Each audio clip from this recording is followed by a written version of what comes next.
Hey there, good morning, everybody. Welcome here to the Prog Monster. My name is Murph. I am the host of this show. So I'm just going to fix this up a little bit. I'm a little bit too high. We're still a tiny bit early. Actually, I think we're right on time. And I want to welcome you here to the Sunday morning breakfast live.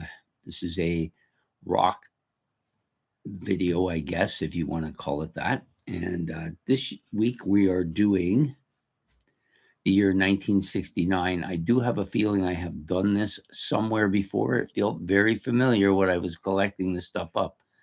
So it may be that I did this on Into the Prog Burst, but the Prog albums, when I was looking them up, I took those albums out because we're not doing prog here. We're doing everything but prog. I've got a stack of 15 albums here, plus a fairly lengthy list. I could have gone on and added another 20 albums to this list, but you know, you can only do so much, right? So anyways, I'll put the list over here for after, but I've got a good stack of albums here from that were released in that year. Some of them are very familiar to me, some a little bit familiar, and some maybe not so familiar. Because I haven't had a chance to really go through them a lot. So what I've been doing also with my playlist is I've been letting the backups run down. I want it to run down so that I don't put these albums on that list and they're waiting for like a year to get into the playlist. It just gets, after a while, just gets stupid because it just takes up so much space. So I want to keep it to about 20 backups now. So when these ones run down and they get into that last column where there's just 20 to be stacked, that's where then I'll add albums to it after that. But yeah, I'm just going to end up with way too many albums in that list. That's what was happening. It was pushing me right out the door when it came to my new albums purchase part, which is what I use the middle rack for. Anyways, enough of that. We're here to talk about these rock albums that were released in 1969. So, as I said earlier, we're not going to include the progressive rock albums because there's a couple of notable ones that came out that year. Some people would say that some of the ones I put in here qualify too, but I don't think so. Early on, there was basically just a few progressive rock albums, and of course, the most notable one being The Court of the Crimson King, which was kind of the first progressive rock album, but I didn't include that here either. Okay, so we're going to get underway. It is now 3 minutes after 9. I'm going to get underway with talking about these albums. I think I found them all. There was one that I wasn't sure where it was, and then I remembered it was on my stack to listen to, so that's why I didn't have it in here. So the first one out was that one, which is Iron Butterfly's Ball. Still has a sticker on it because I haven't listened to it yet. It's waiting its turn. Don't know really much about this album, although I know a little bit about the group. This is a very kind of heavy group. Some people would say this is one of the kind of proto metal bands. They might be right. I don't know enough about them yet. I do have In-A-Gadda Da Vida, which I have listened to a few times, but this one's new to me. I bought this one based on the fact that I liked that one. So that's pretty much how it goes. Yeah, this one's got some interesting looking stuff on it. It's a kind of an interesting looking cover to Iron Butterfly. It says Ball right on it. I'm not sure what that's supposed to mean. I'm sure they had a meaning. I'm just going to take this out because I really never examined these guys very much. Of course, I've known about these guys since I was a kid pretty much, but I just never really followed them. Yep, I don't recognize any of the names of any of the guys. This is very basic cover thing. Picture of the four guys plus a list of songs and who wrote them. Yeah, pretty much it. Doesn't even tell you what they play, really. So that's my first one today. It's at the top of the list of new albums to listen to, so it's next on the list once I get through my playlist albums today. This will be the next one to come up. I'm also re-listening to the entire Who collection. I started out by just listening to the albums that are more recent to me. So there was like 5 or 6 of them that have come out that I've been listening to since probably about 2 years now overall. There's one more coming in the mail, so that'll give me all of them. But I have listened to that album before anyways. I listened to it yesterday on the internet while I was doing stuff as well. So I'm trying to rotate them all. So now I'm going to put the entire Who collection in there. So I'll be listening to that right up until I do the ranking at the end of the month. So the next album out is this one. This one I've listened to in its entirety a couple times now, Monster.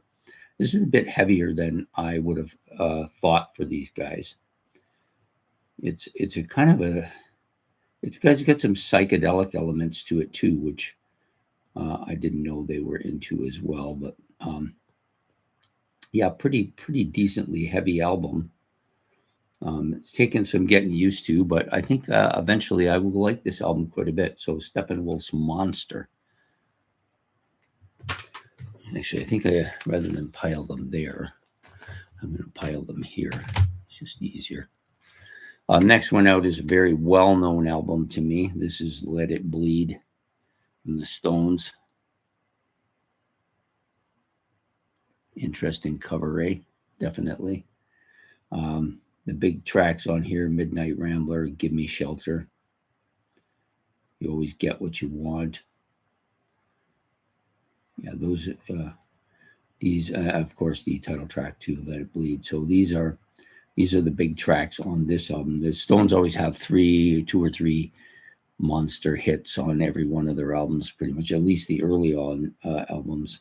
I do like this one. This was one that I think actually this might have been in my playlist, but the one I was thinking of was no, it hasn't been in my playlist yet, but there was another one that I just took out not too long ago. I've had the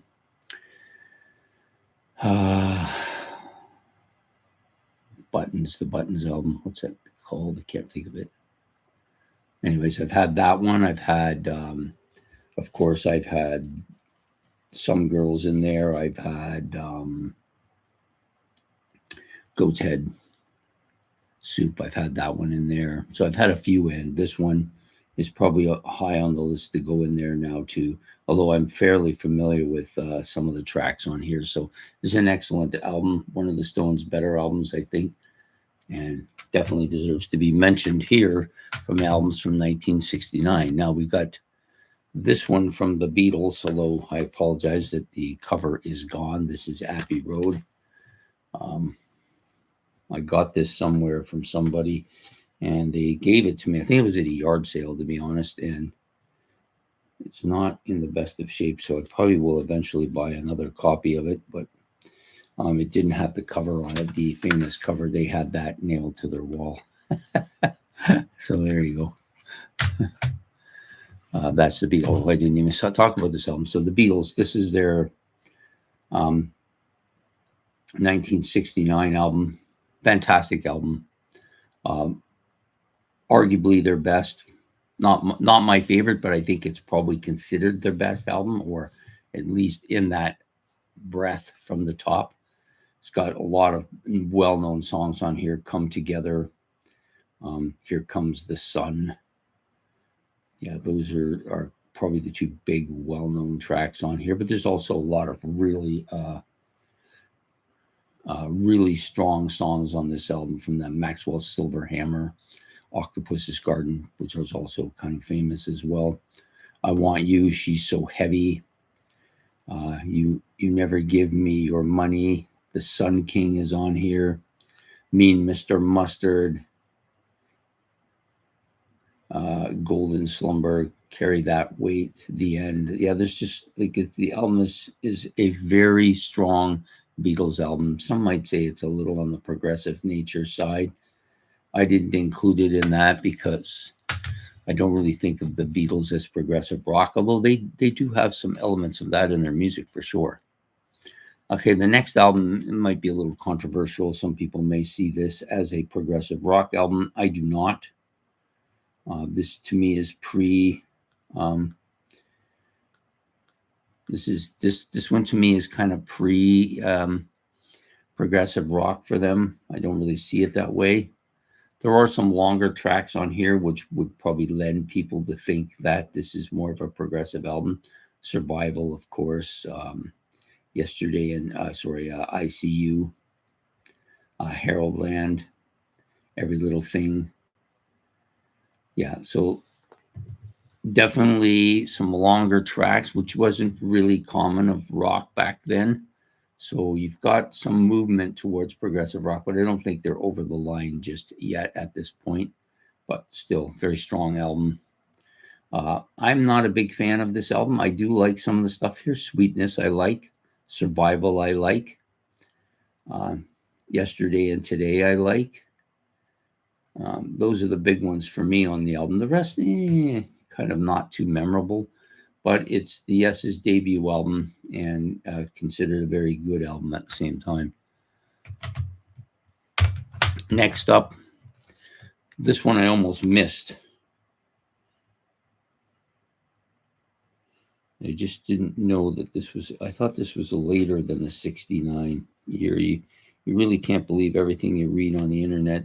Sometimes they'll list albums in a specific year when really they shouldn't be listed in that year because they were not released. So I just want to check on this one first. And of course, they never tell you anything.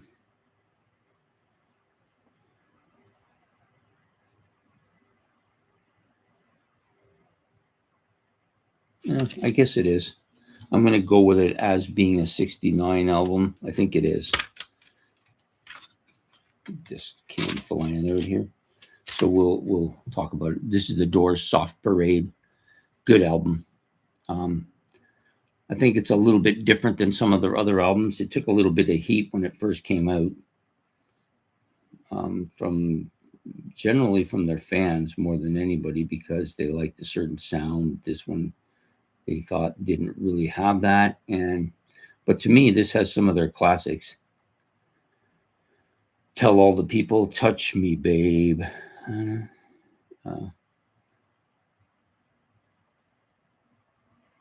This is a little bit more on the deep cuts side of it, but still a strong album. They don't really have any weak albums, really, to be honest with you. They're one of those few bands that don't really have albums south of the 50 line, They don't really have it. There's The Who, which I'm doing a ranking on, also do not have an album at that level either. But there was a few bands. Supertramp was a band that I thought had no bad albums until I got the more recent one, and then I'm just thinking this album is south of the line, so maybe they are losing that status. But definitely this one is not south of that line at all. This is a solid album, maybe a top 4 of their albums for me. I did do a ranking on it. If you want to see how I ranked it in there, you could do that. Go back and look at the Doors ranking of the studio albums. They do have the 3 post Jim Morrison era albums. One of them's a collection of stuff that he did, that he wrote, that they turned into an album. And then there's a couple of albums without him singing. And they're not terrible albums though, but I just don't think of them as Doors albums. Next up, Crosby, Stills, Nash debut album. This is a good album, solid. Had my opportunity now to listen to it several occasions. Some of the stuff, of course, is well known to me. The Suite of Judy Blues, Blue Eyes, pretty good. Yeah, it's got that very classic Crosby, Stills, and Nash sound, which I like. I've liked it since I first heard it back in the late 80s or early 80s, I should say. But I never really bought anything from them. I never pursued it that much, but I liked it. I would turn it on whenever they were playing it. I always enjoyed their stuff. But for whatever reason, it's hard to say why we pick what we do, but I just never followed them much until this channel. And then this channel's forced me to look at stuff and, not just push it aside and say, I'll get to it later. And this is one of those albums, and I bought this recently too. So I quite like it. So their debut album, Crosby, Stills, and Nash. This one is the second studio album by this artist. And for some reason, I keep thinking this is 1970 as well. And as usual, it does not tell you on the albums. It's kind of a frustrating thing. You would think that would be an automatic, When was, it does say released in the spring of 69. It's a strong album. I like this quite a bit. Crosby, Stills, Nash. I'm an album behind here. Neil Young's Crazy Horse. Everybody knows it. This is Nowhere. Of course, the big track on here is Cinnamon Girl, the opening track.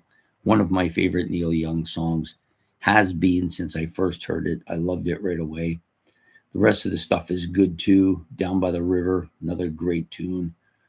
Running Dry. Cowgirl in the Sand. This is a typical sounding Neil Young album, which wasn't really that typical, his sound from his time with Buffalo Springfield. I found his vocals were more mainstream on that, not as much Neil vocal sounding vocals as you get on his own albums. And this one is a great one. Next up, I debated about whether to include this album. I don't think of it as prog, but it's definitely a what do they call those albums? Damn, I must be half asleep still. Concept album. Definitely a concept album, but I don't think it should be included in the prog because it doesn't really sound proggish at all. The concept is proggy, I guess, but the rest of it is not so proggy.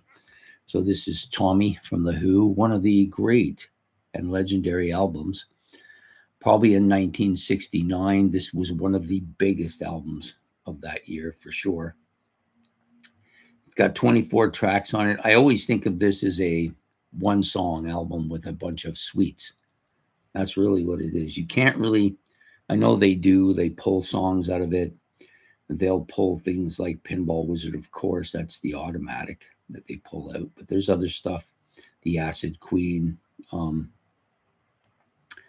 Where is it? I'm Free. These are all songs that they pull out and put them as separate songs. But they really sound best listening to it from top to bottom. To me, it's a story. It's like reading a book and ripping out 3 or 4 of the chapters and then trying to read the book without the chapters. It doesn't make much sense, right? Or the other way around, ripping the chapters out and reading the chapters and try to understand what the hell is going on. To me, it's just this both. They all belong together in the sequence they're in for that reason, to tell a story. It's a book. To me, this is a book.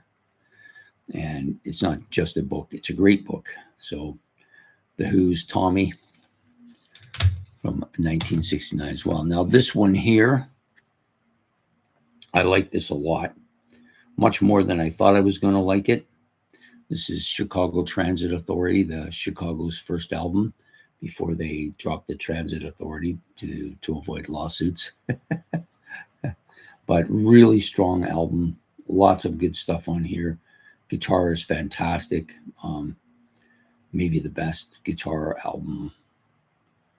Freeform guitar. What an amazing stuff, eh? Just amazing.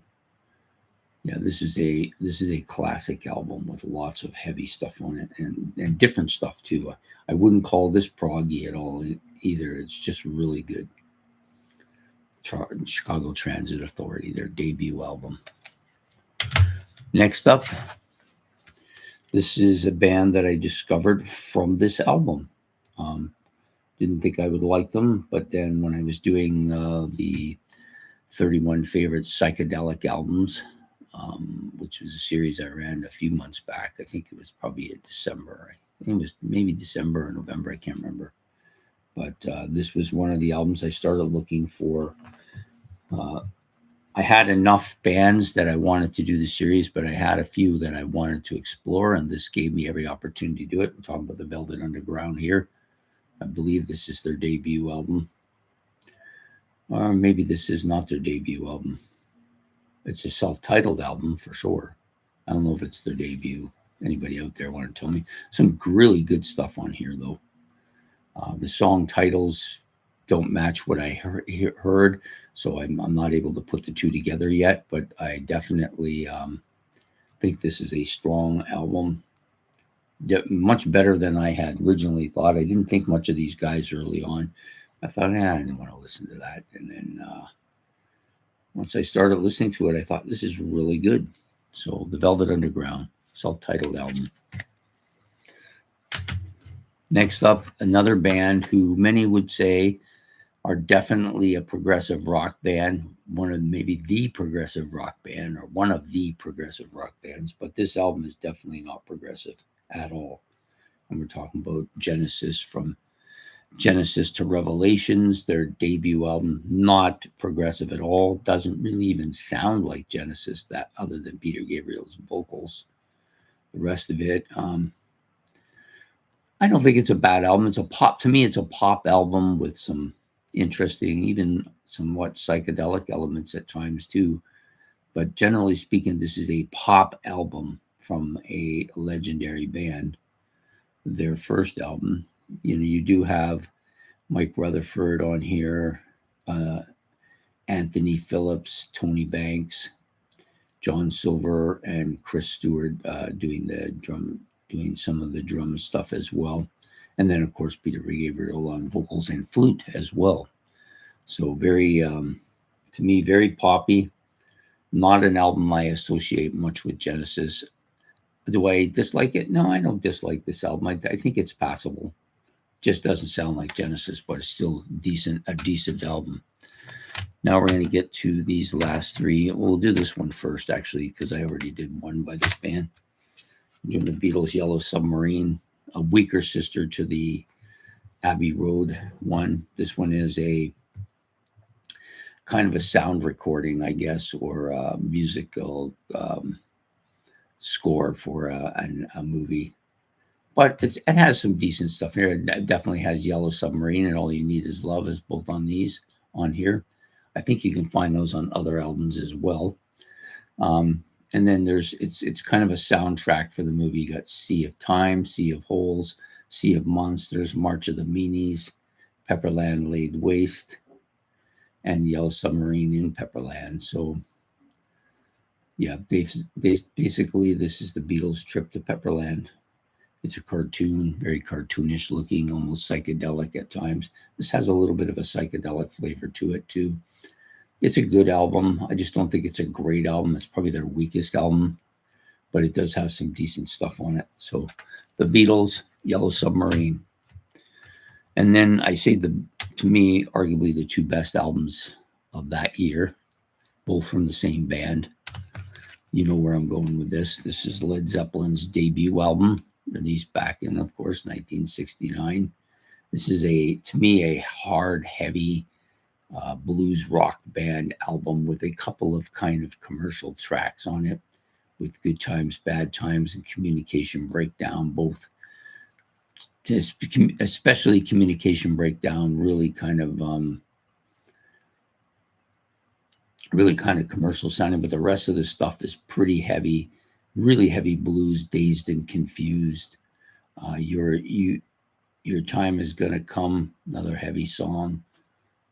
Babe, I'm Gonna Leave You was easily my favorite track on here when I first heard it. I Can't Quit You, Baby. Like, these are just really heavy blues tracks. Of course, this features several covers, I believe. I'm just going to look here. Willie Dixon, You Shook Me. You shook me all night long. Yeah. Then there's a couple. Where's the other one? Oh, another Willie Dixon here. I Can't Quit You, Baby.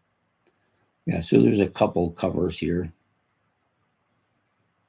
And Led Zeppelin liked to do that. They were not opposed, or they would just out and out steal your melodies for their own songs.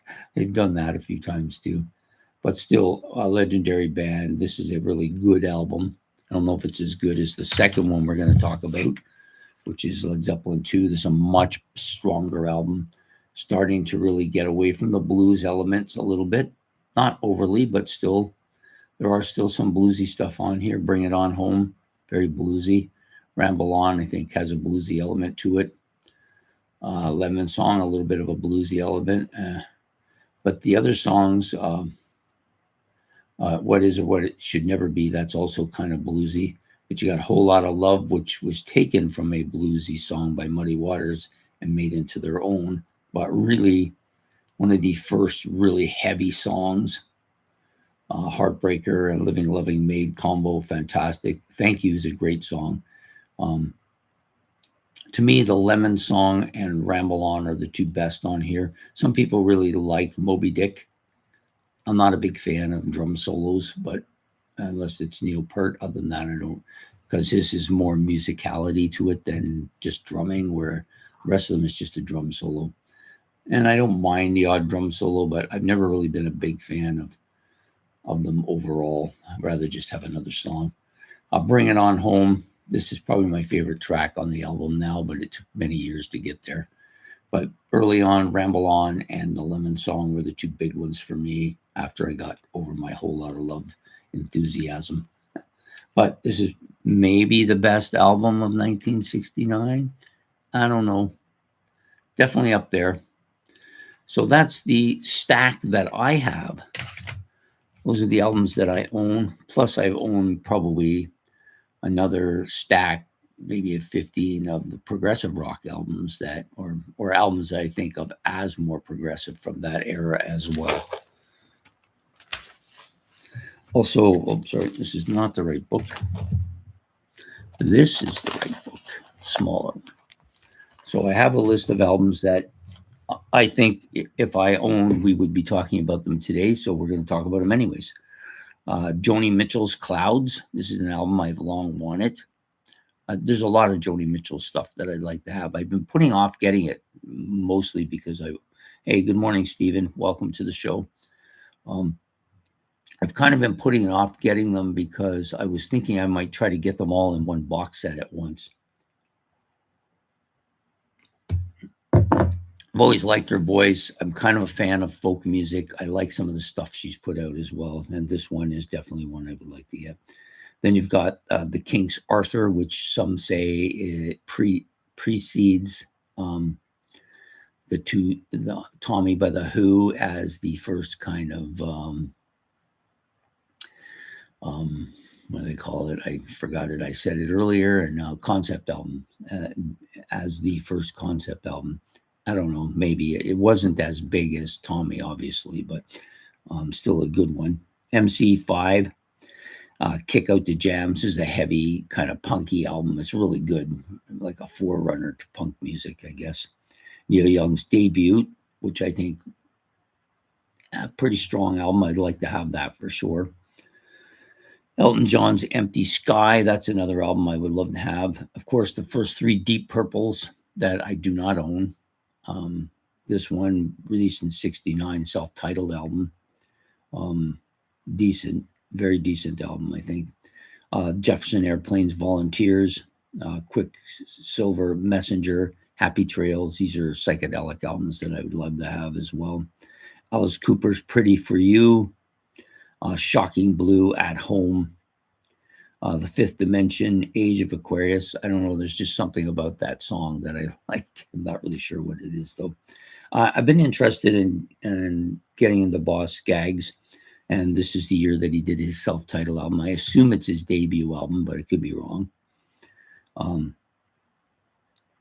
10 Years After, which is the album, which this is a band that, so years ago, I worked with a guy when I was a busboy. I was a kid then. Yeah, I was probably like 14 or 15. He was a little bit older than me, but he was huge into 10 Years After. And I always said I would look into them, and I never really went there. I don't know why, but definitely a band I would like to look into. Spooky Tooth, self-titled, another good one. The James Gang, I did listen to the Year album, so I liked it. It's definitely an album on my list to get. Yeah, all these are really. And then anything by the Carpenters, but Offering and Ticket to Ride, both albums I would love to have.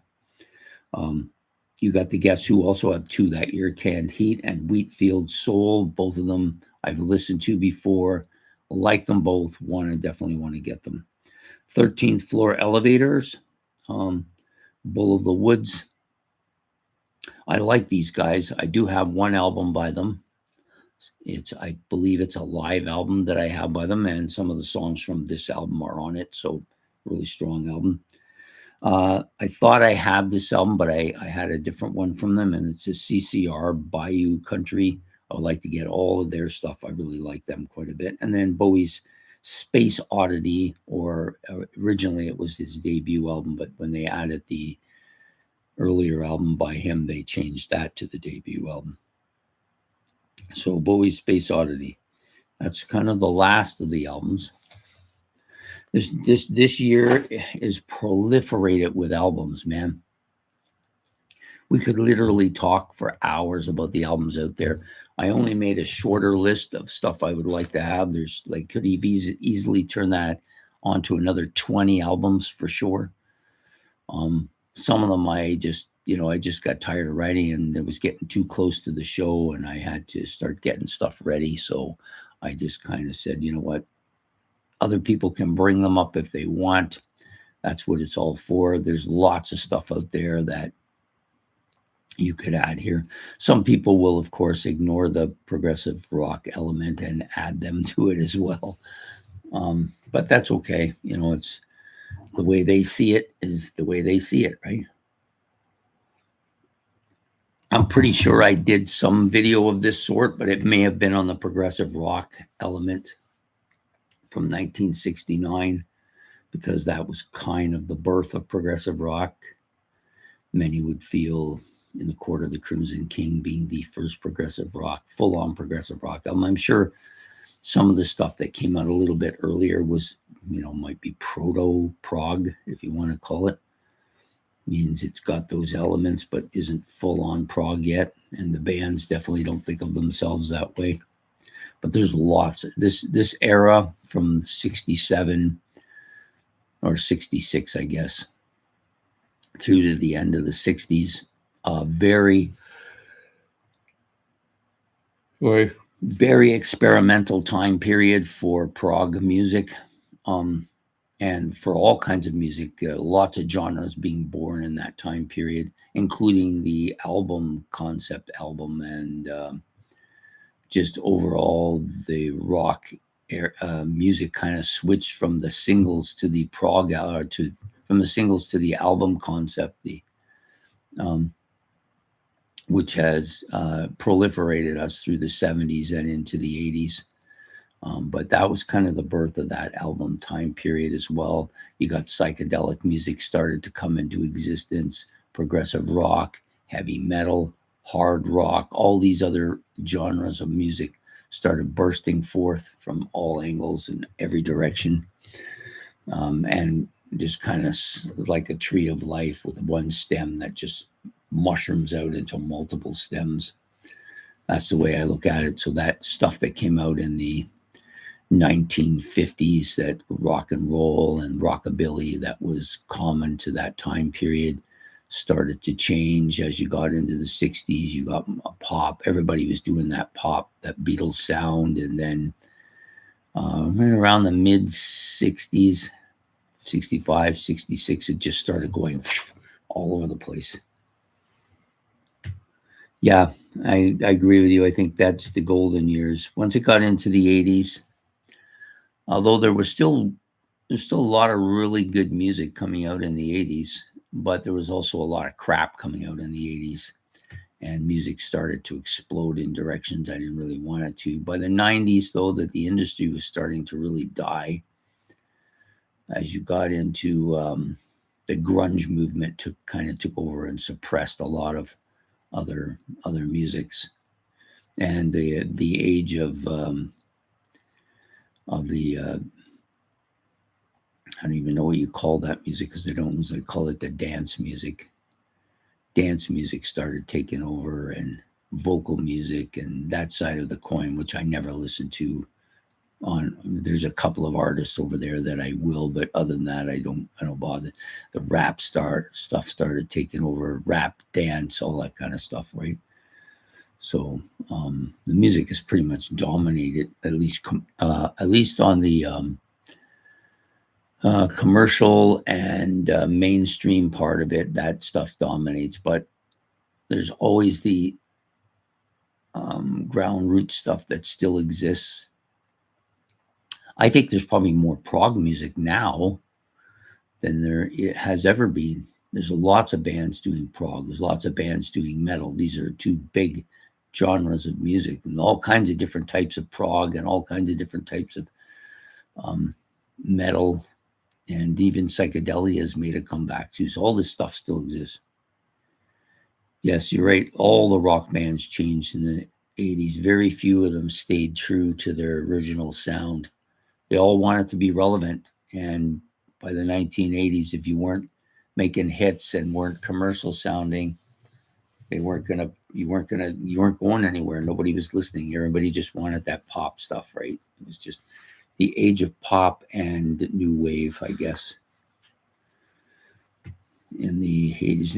And every single band that I had been listening to up till 1980 all began to change and become like that. Even my own favorite band, Rush, went off into the electronic pop and electronic reggae and all that different stuff. As Ken Goldman always says, they morphed into the Police. I don't necessarily agree that, but those albums in the 80s, the ones after Signal, just kind of went down the toilet. I've really never listened to them in the 90s, and still to this day, there's like 3 or 4 albums that came during that time period I just don't care for at all. Ironically, though, Grace Under Pressure, which was the one that to me led the pack, I don't mind that one now, but the rest of them, I could live with it. There's a couple in there, like Presto and Power Windows. I cannot stand either of those albums at all. It's funny that my favorite band has 2 albums that I hate. I find that kind of strange. But they all basically went down that rabbit hole. Genesis, of course, and Yes did too, and even Styx definitely went down that hole. And they all had some really terrible albums too. I don't think Yes really had any terrible albums, but they definitely had a couple of not so good albums, actually much later than that era from the 80s. The stuff in the 80s, well, poppy, at least had some appeal to me. I'm not really sure. It did then. I don't listen to those albums much anymore, but it did at the time. And of course, all of the rock bands, The Who,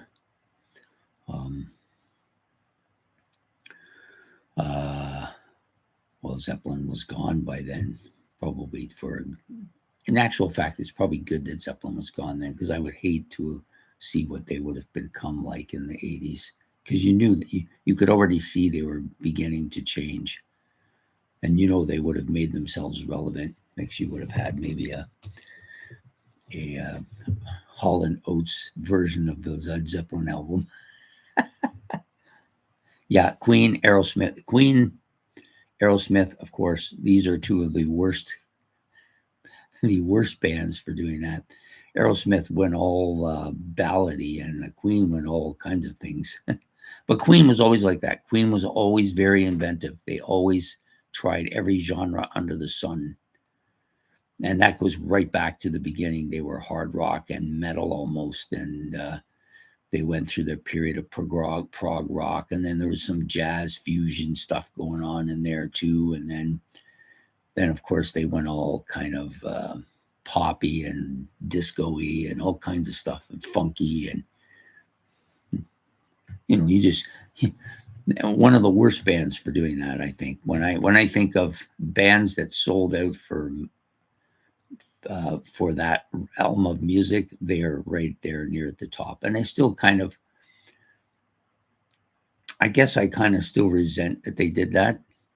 I don't know that, and I don't think about it much, but so maybe it isn't a resentment. Maybe it's more like a, why, you know, that's what you want to do. That's what your memory has to be. And it kind of bothers me a little bit now that, especially with, I'm just going to go off on Queen here because they're the one we're talking about. But this is a band like you go places and people say, oh, one of the greatest rock bands that's ever been. They were a powerhouse and they've been a powerhouse, but they weren't a powerhouse back in the 70s and 80s. Yeah, they had those two big kind of songs that people used to use for these sports things. We are the champions. We will rock you. But they were not a top 10 band in the 70s. People would act like this is the Led Zeppelin of forever. But they're not. They weren't. And to me, they're overrated. I know I'm going to take some heat for this from some people, but they're overrated. Yes, Brian May is a fantastic guitar player, but another one bites the dust doesn't really show that ability off, does it? Or Pretty Little, what was that? Can't even think of the name of the song, but they just had some real stinkers once they got Radio Gaga. Like, what the hell is that, right? Like, this is just stuff that they did. And Aerosmith, maybe not as bad. They didn't do the funky stuff or anything, but it just became like a ballad masters, right? Even Kiss could never figure out. They always seemed to be just a step behind when when something was big. So disco was fading. They decided they would try it. Um, pop music was coming in, but it was going out, and they're now trying it. They just seem to be bouncing all the way all over the place, trying to find some kind of relevance. They decided to do a kind of prog album well after prog was finished, right? And it was just, and then they got even jumped on the grunge scene, but that was after the grunge scene. So, you know, very bad. Yeah, they did do some great stuff. There was some good stuff on those albums too, but by and large, once News of the World was gone, and I kind of liked some stuff off Jazz too.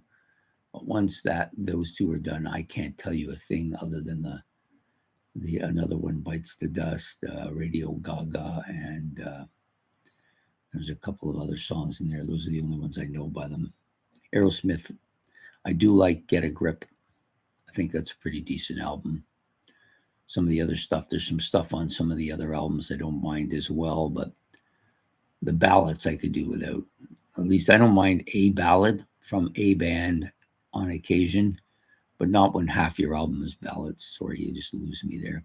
Same with the Scorpions. They kind of tanked in the 80s and 90s. Well, more in the 90s than in the 80s, but started tanking as well. Even Judas Priest with their Turbo and Hammer Down. Um, not the best of albums, really. Very kind of poppy. But they bounced back.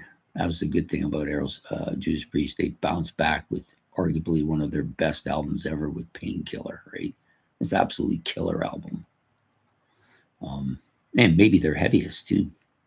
Definitely speed metal oriented, but like heavy as hell and really good. Like I think it's a really great album myself.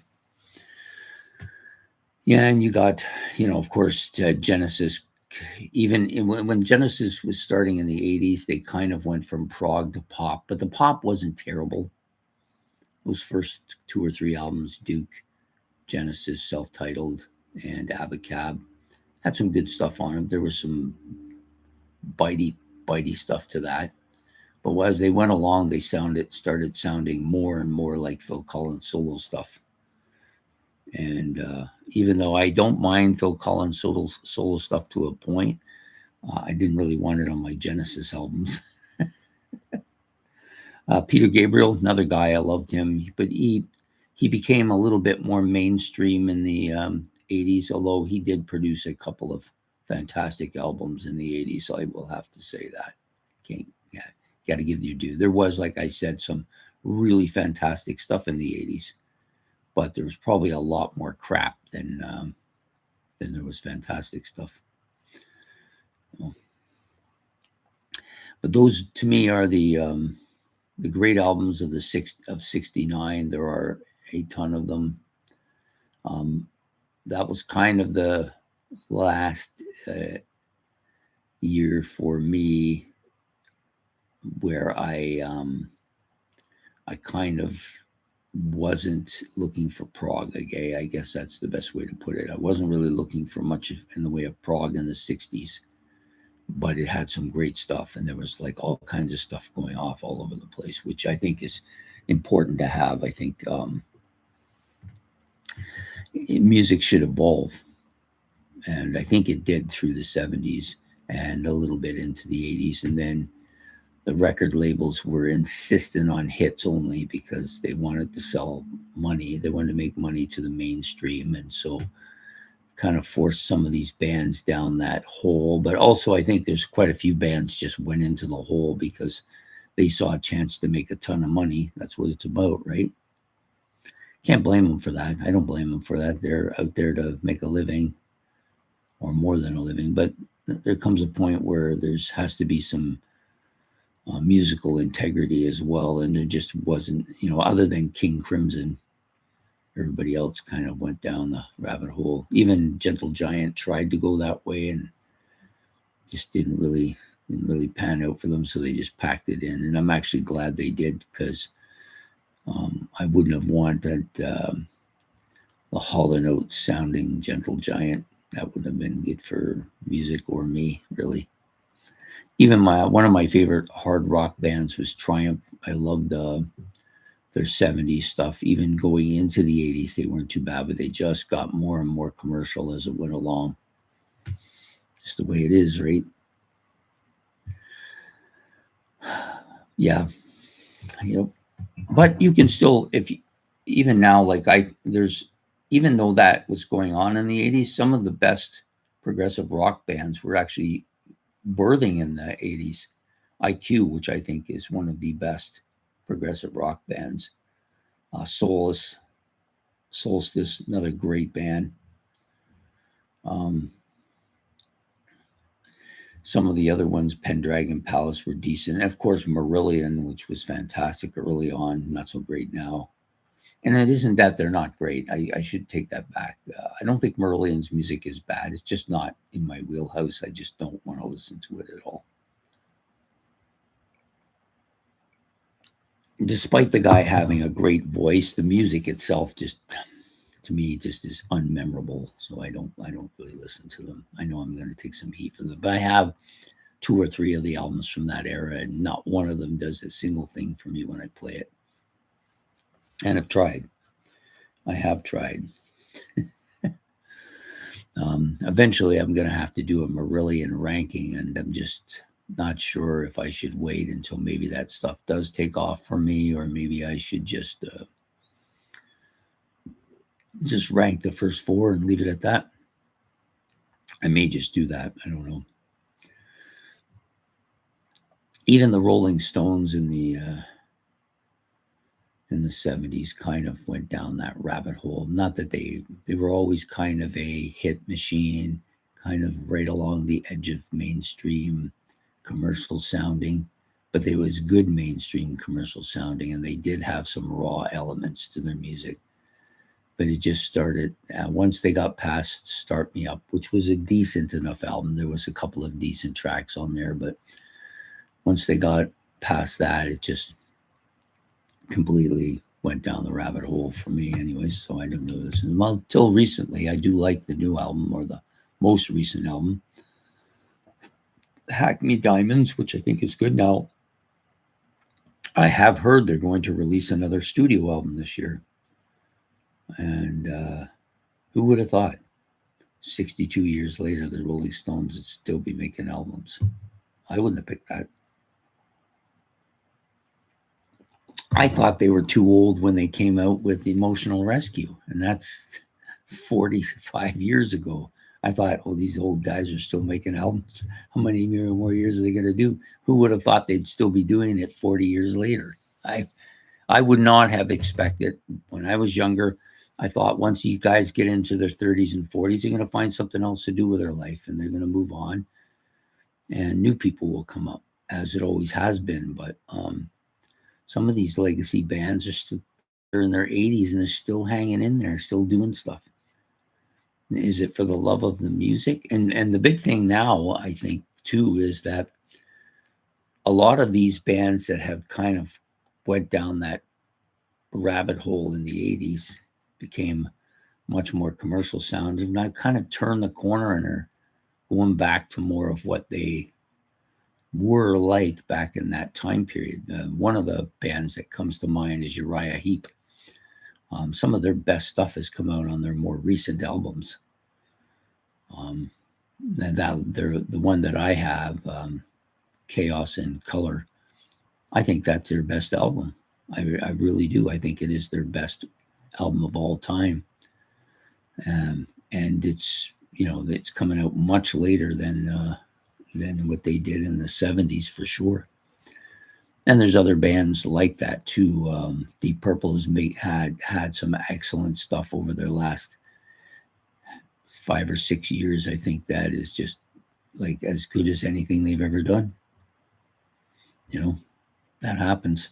It does happen. Styx, another band. Although this more recent Styx album, it's a good album. I can't take that away from it. It's a strong album, but it lacks that. To me, it doesn't really sound like Styx anymore. There's the new guy who's pretty dominant on the album writes as much as Tommy Shaw. The two of them doing most of the vocals and most of the writing, as JY did nothing, no vocals at all on the album or any writing, and Lawrence Gowan did some. He did about 4 or 5 songs, which is good. It's probably about standard for him, but the other two have kind of taken over, and the band, the music kind of sounds Styxy, but his vocals are too deep. They just don't sound like Styx vocals to me. So as much as I thought the album was pretty good, I don't think it's in the same breath as Crash of the Crown, right? Just me. I think maybe it's time to do one last tour with Dennis DeYoung and then hang it up. I don't know. But you know what? I can't say that because the music on that album is quite good, and the album is going to go down as a favorable album, I think. But just not as it's not what I hoped it would be, I guess, is a good way of putting it. Yeah, those are just my whimsical, off topic, down the rabbit hole stuff, right? But it's been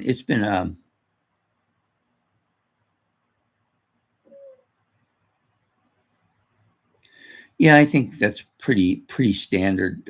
Stephen said he prefers the band when they're young as opposed to when they're old, kind of thing. And I think that most people feel that way about it. But there are some bands out there that are putting out some of their best stuff now that you would have to call old. Deep Purple, Uriah Heep, the Rolling Stones. These are all bands putting out some of their best stuff now. When and it's been years since they came around. Many of them in their late. I don't know how many more albums you can expect from Uriah Heep and Deep Purple. Ian Gillan's 70% blind in his one eye. So I don't know what you can expect from them anymore. I think what might happen too with some of these bands is that the touring aspect may come to an end. But I think they may continue to make some albums, just not tour anymore. I can see that maybe happening, especially if there's some money to be made. And people have been big on buying albums, especially the LPs now. That's kind of made its comeback. Even the CDs have made their comeback. Well, for me, they never really left, as you can see. I've always been a CD person. I like them. They're easy to store. It's much easier to hold on to them. You can take more of them with you when you go places. Yeah, there's just a lot of strong things for them.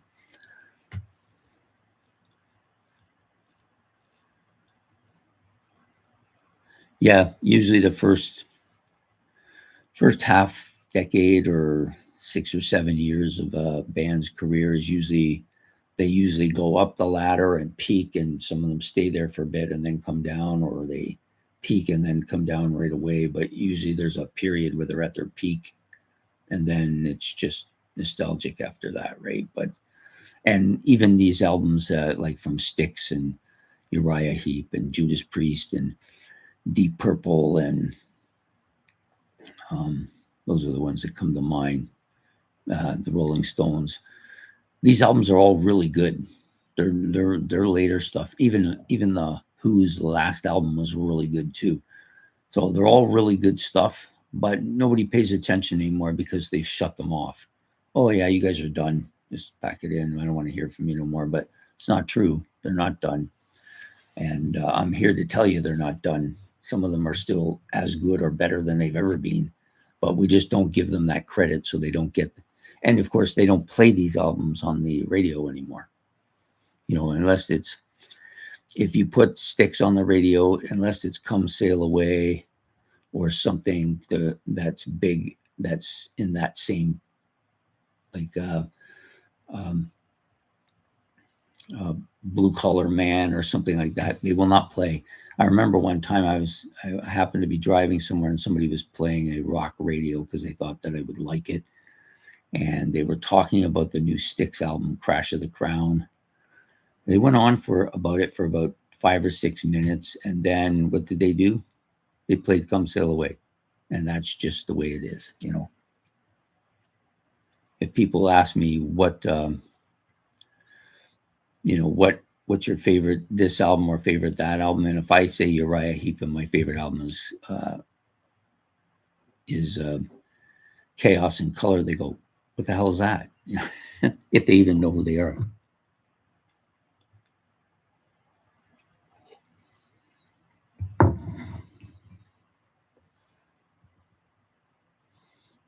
Yeah, well, I don't know, and I guess I'll never find out, will I? Because I'm never going to try it. I just won't do it. I just don't have time for it. But sometimes in the car when I'm driving people, because I drive people for a living, people want to listen to the radio. So what am I going to say? No, you can't because I don't. No, I let them, but they don't go to the rock stations. These people, they go to those pop and disco or rap stations. So I have to listen to rap while I'm driving, which is torturous. I did have one guy, and all he wanted to do was listening to classic rock, and so I had to listen to stuff that I'd heard a billion times.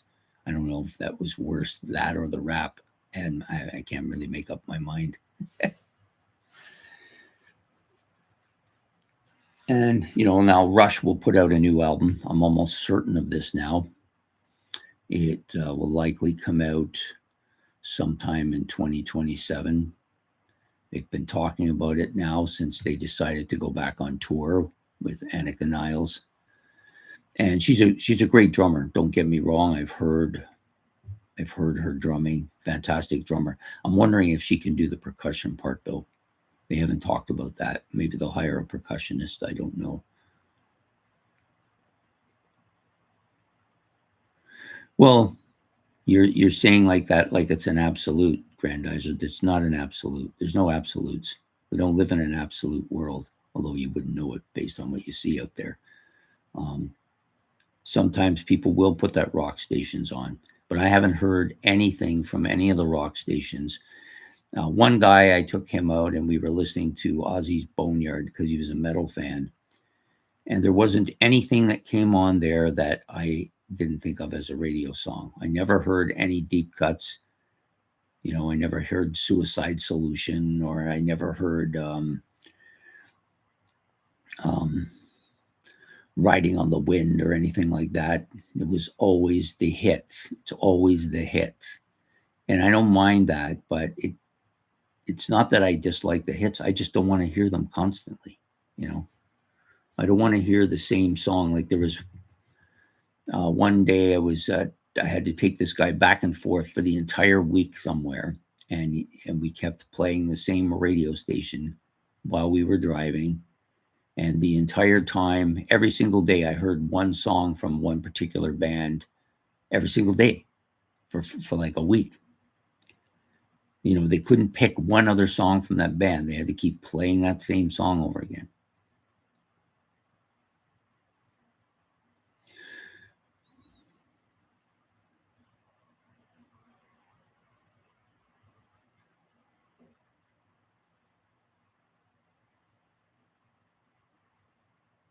Yeah, I don't know that station, so can't tell you. I don't live in Toronto, so I wouldn't be able to get it anyways. And I just don't want to go there anymore. I'm tired of it. I can think of other things I would rather listen to on the radio. I listen to Glenn Beck. I like listening to Glenn Beck because it's different every day, something new every day. I prefer my music from my CDs. I come home, I have them in a playlist, and then when I get tired of a certain album, I take it out and I put another one in there. And then I also listen to other stuff as well, and I like that. It works for me.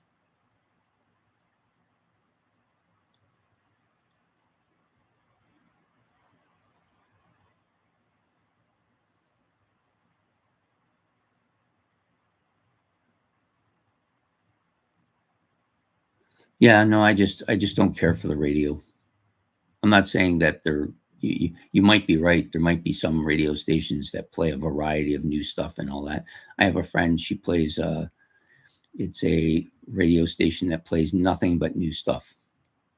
They don't play anything that's older than a year. If once it gets like 7 or 8 months old, they don't play it anymore. They only play new stuff. It's not stuff that I really like or would listen to, but yeah, there are stations that do that. I know that. I'm just not a radio guy anymore. That's just the way it is. There may be radio stations that do that. I I don't spend any time thinking about it. Let's put it that way.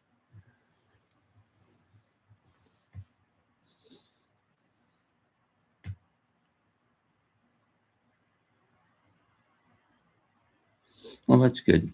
I mean, there may be people that want to hear that too. That's fine. I don't have anything against listen to radio stations, but the music industry is pretty much uh, commercialized to the point now where the only original stuff that you hear is these one or two radio stations or people online who only play that stuff. And those people, that's great that they do it. And if that's how you get your music, great.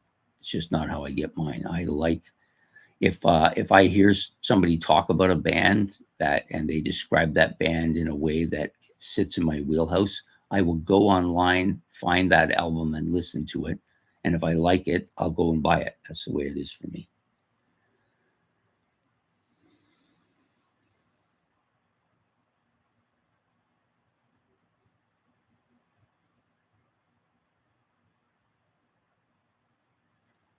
Uh, if I had a radio station, what would I play? I don't know. I would probably do it the same way I do now. I would probably play just the whole album. I would play the whole album. Probably is what I would do because I think a lot of albums are designed to be listened to in their entirety and not just have songs pulled out of them. One of the most classic descriptions of this is the Who's Tommy, which I just brought up recently. This was an album that people would they would pull Pinball Wizard or I Am Free out of there and play them. And it's kind of like I said, it's kind of like reading a book. But you only take certain chapters out and you read only those chapters and then you don't read the rest of the book. Kind of kind of defeats the purpose, in my opinion. So that's the way I look at albums. Pretty much that's basically the way I look at albums. I listen from albums from top to bottom, and that's the way I've listened to them for decades now. Probably stopped listening to individual tracks in the 80s once the music started going down the tank and began to only listen to my CDs. And I think this started in the 80s for me. Actually, I went through a period where I would only not listen to the radio at all. And then I kind of went back to it for a while when I was working and I would be driving. I would put on Q107 or Chum FM or one of those other radio stations. And for a while, I was back into it for a bit. And then I kind of started to fade it a bit from it a bit, and then Alice Cooper had a show on late night, and I liked that a bit, and then that was it. After that, I just I went full on into the album listening stuff, and I enjoy the way I do it. I don't really like listening to songs separated from their album. To me, it's kind of like enjoying yourself when your wife isn't with you.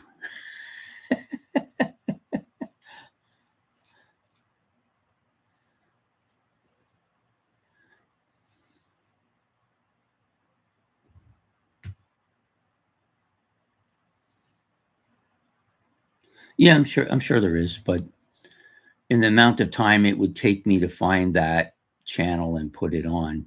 So here's a good way to look at it.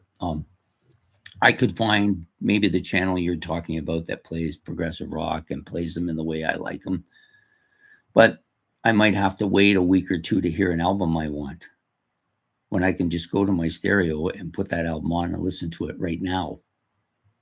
So instant gratification, man, that's what it's all about now.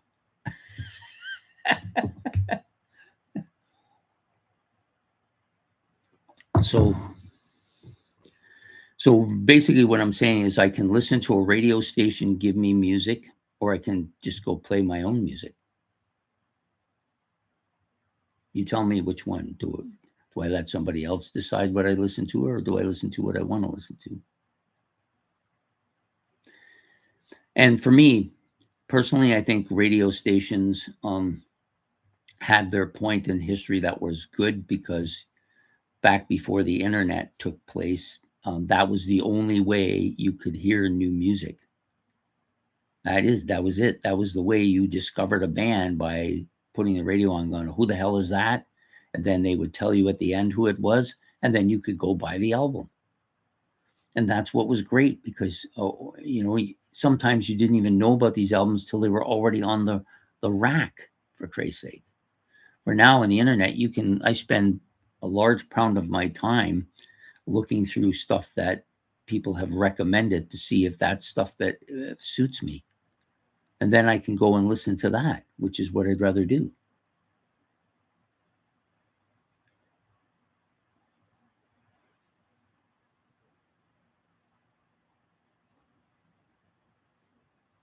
Well, maybe, but it seems like a lot of energy to put on for something that I can just do on my own. It's just the truth. Maybe there is radio stations out there that are doing that. Maybe there are. Maybe they're all kind. Maybe there's more of them than the ones who just play stuff over and over again. I don't know. I may never know, because I won't even go look. I don't need to. The internet is here. It's part of our life.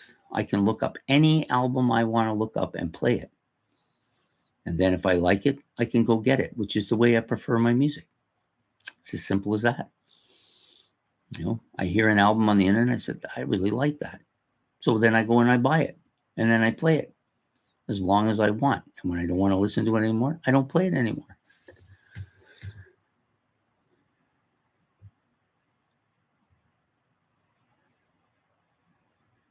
Well, yeah, I guess so.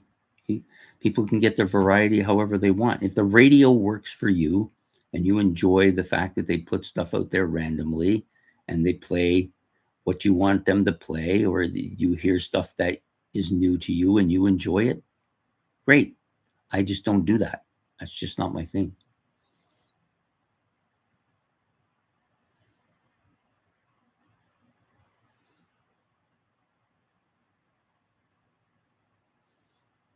Yeah, no, I get it. I get it. Like I said, if you want to defend radio and you think radio is the way to go, great. If that works for you and you're happy with that arrangement and that's how you like to get your music, power to you. I believe that people should get what they want the way they want it. And that's the way it is. I don't listen to it that way. See, the amount of time that I would spend listening to radio, I could just play what I want on my CDs that I have. And then if there's something that I want to hear, I usually have a couple of talk shows that I watch. people that doing the same thing as me. There's about a half a dozen that I listen to. And if they're doing some expose on some particular group or on some album, I may go watch it and see what they say about it. And then if I like it enough, I'll mark it down. And when I get to it, I'll go and listen to that.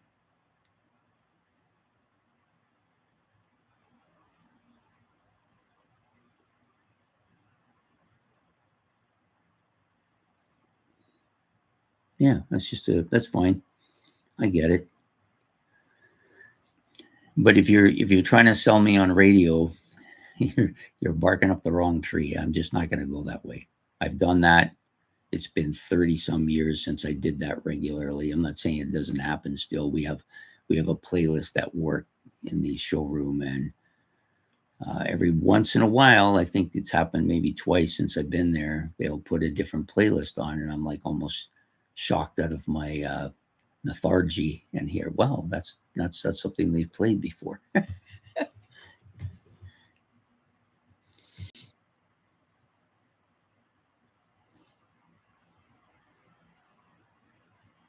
Yeah, no, I don't really have any interest in it, so I'm not going to go there. Not going to happen. So I've I went through that period of time where I would listen to radios every day, all day long, hoping they would play something that I'd not heard before, so that I would have something to look forward when I would have something to look for when I went to the record store. And then the much music came, and so I went that route a little bit, and still was on the radio. And then when that started to cave away and the internet started to take over, I just went full in on looking up the albums from different bands. Like if I liked the band, I would go look to see what else they put out. Where in the past, you really couldn't do that. You kind of had to go to magazines, or you would just go to the bins in the record stores and see what they had that you hadn't seen before, that kind of thing. But that's how you got it back then. But there's so many other ways to get it now, and I just prefer some of those other ways. So that's what I do.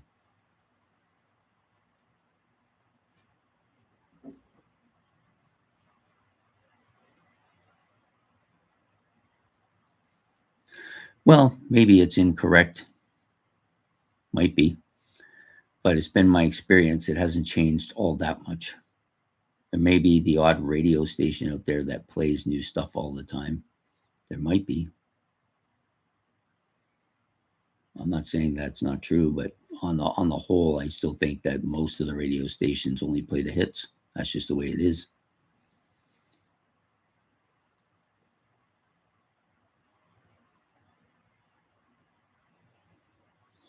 Anyways, enough about the radio stuff. We seem to have this conversation all the time. It's not really going to go anywhere with me. And I know that maybe it offended you a bit that I said that radio stations don't do that anymore when you listen to them and that isn't true. So that's fine. I'm good with it.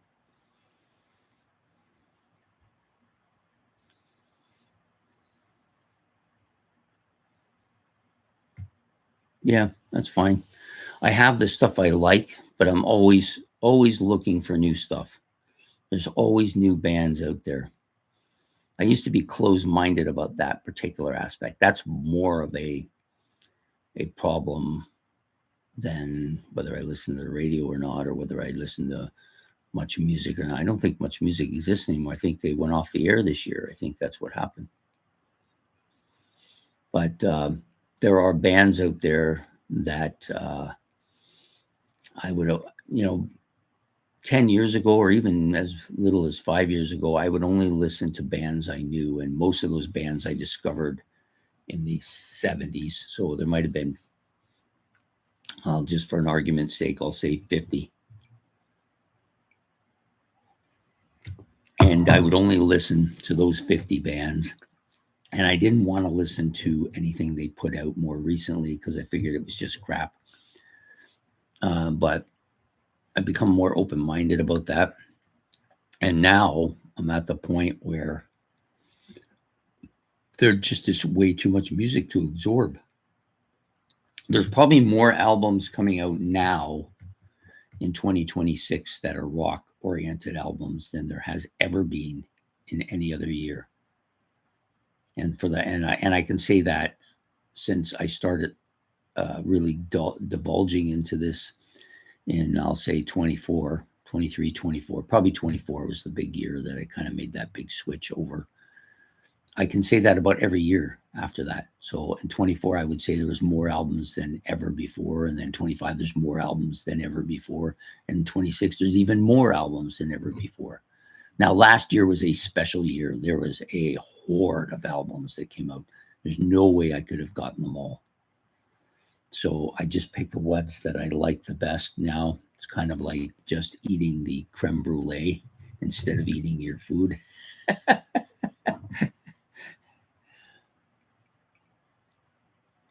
No wonder I'm fat. All I've been eating is creme brulee for the last 2 years, right?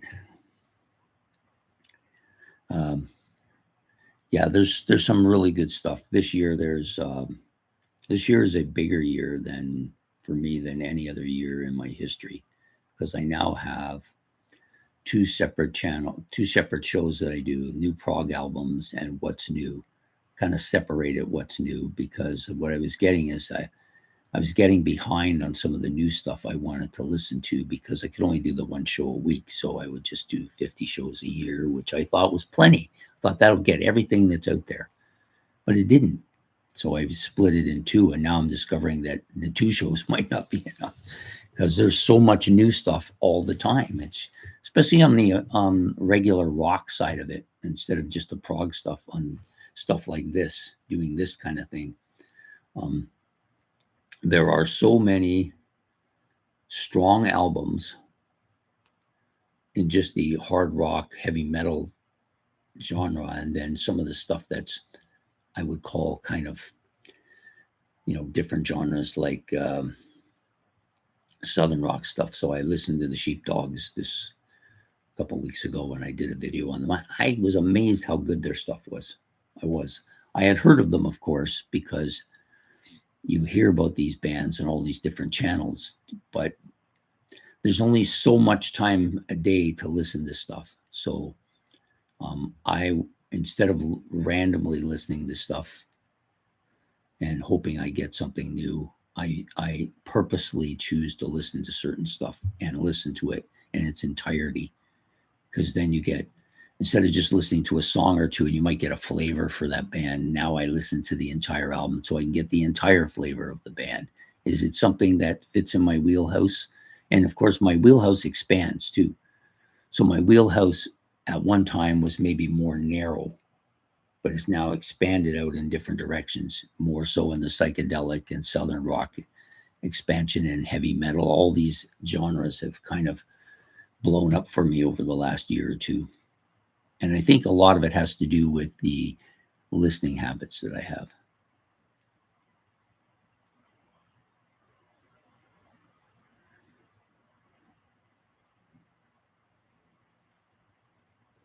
Yes, you'll get a lot of, and you've made an observation here, Grandizer, that is true.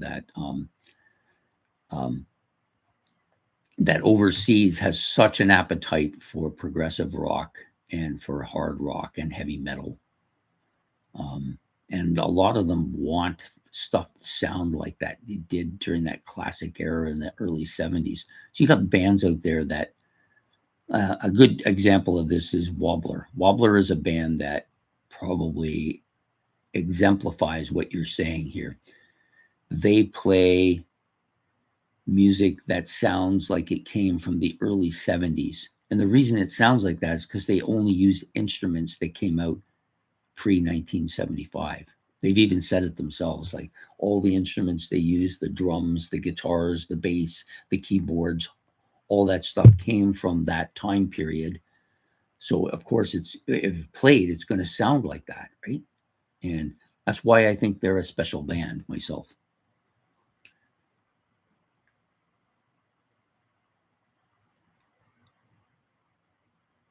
Yeah, there's quite a few channels out there that talk extensively about what I just talked about, and I may have gotten some of that from them, but also from my own experience. Like you get, like I listened to a guy called Jack Burial from CD Cave. He's ill right now, but he has a channel that I watch regularly. Brendan Snyder is another guy, very knowledgeable guy. Um, does his research and is passionate about new music always. And this guy has maybe the biggest CD collection I've ever seen. It's over 15,000 albums. And this guy is as knowledgeable and breaks his music down in a way that is easy digestible. And by listening to what he says and by knowing his taste in music, I don't share the same taste in music that he has. It's very different taste. But he breaks down everything to a point where I've gotten bought in 2 or 3 albums based on his recommendation, but I watch his show fairly regularly. Yeah, excellent. Of course, the uh, the mega guy for this whole thing, which is Pete Pardo over on Sea of Tranquility. This guy is just a walking encyclopedia of knowledge and understanding of music. He, to me, is probably the best guy out there. And there's quite a few people that go on his channel regularly who are in that as well. There's a young guy who does, his name's Bryce, and he knows metal. He's like just a connoisseur of metal. So I go to him sometimes. And there's a couple of others that I like. One guy I kind of stayed away from for a bit because he tends to be a bit clickbaitish, always putting out clickbait kind of titles that are get people mad so they'll come and click onto his channel.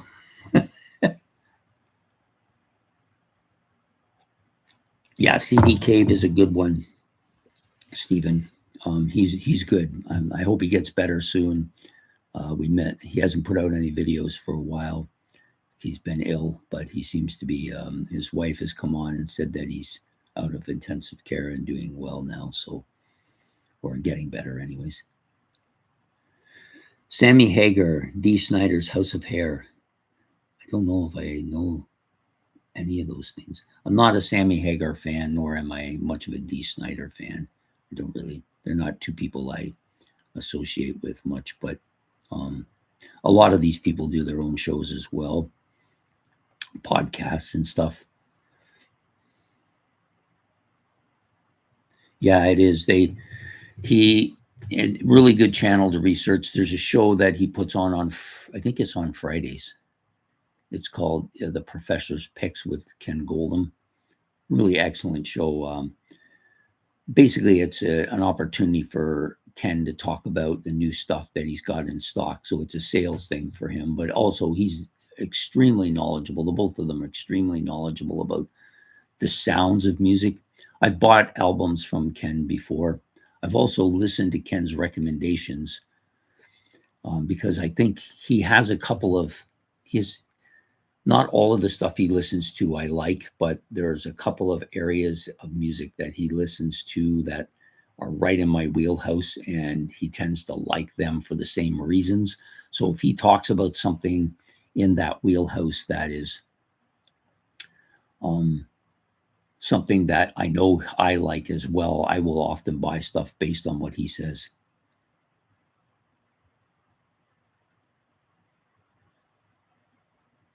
Who are you referring to, Stephen? You said he's not well either. Are you referring to Pete? I know his father passed recently.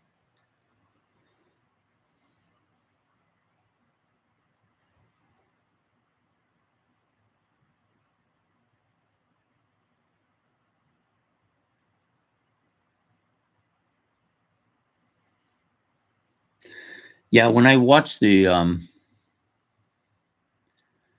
when I watch the talk shows on rock music, I don't want to hear music. Well, if I want to listen to music, I will just go listen to music. But when I'm watching those shows, I want to talk rock. I don't want to hear them. There are channels that will just play albums. That's fine if they want to do that. I don't have much use for that, but that's fine. Oh, Pete, I didn't know Pete was not well.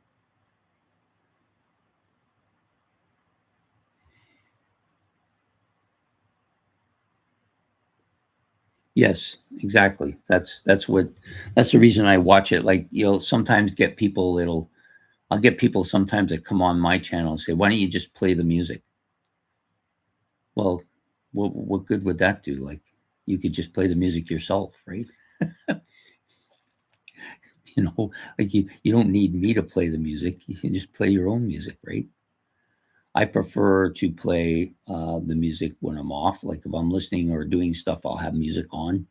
I like that. That's one thing I do. But when I'm on this kind of episode, we're talking about these albums because um, there, there may be people who are watching this trying to find out where they should go or what they want to listen to, or um, they don't know about this or that, and so they want to hear what you have to say about it because they've listened to what you had to say about it before, and then they've gone and listened and found out what you say is um, something that they liked what you said, so they listened to it and they said, "Hey, he was right on about that." So then they come back and they listen again, and you say something about something else, and they say, "Well, he was right about this one, so maybe I should go listen to that one as well."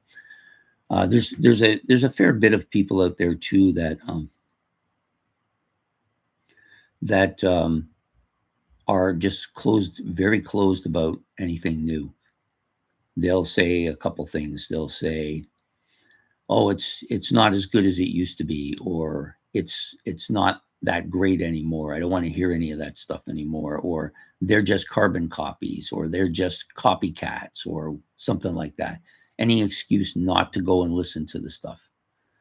Yes, there's a lot of music that sounds like, you look at bands like IQ early on, especially their music sounded like um, Genesis quite a bit. It still has that flavor to it, but it's its own sound now. Rush was like this.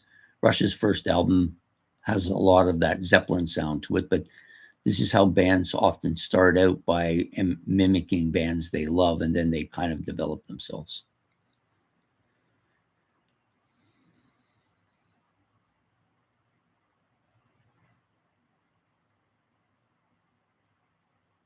Well, there's some stations that will just play the music.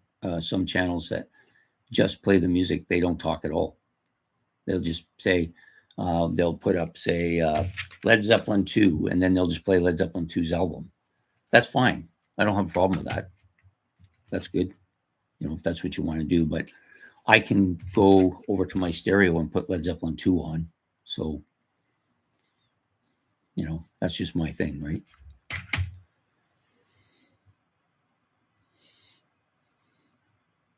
Yeah, the reactionary thing is, to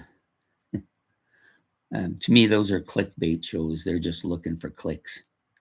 It's kind of disingenuous when you watch it. It's kind of phony. Like somebody will pull out, let's say, I'll pick a good one here. So they pull out Pinball Wizard from The Who.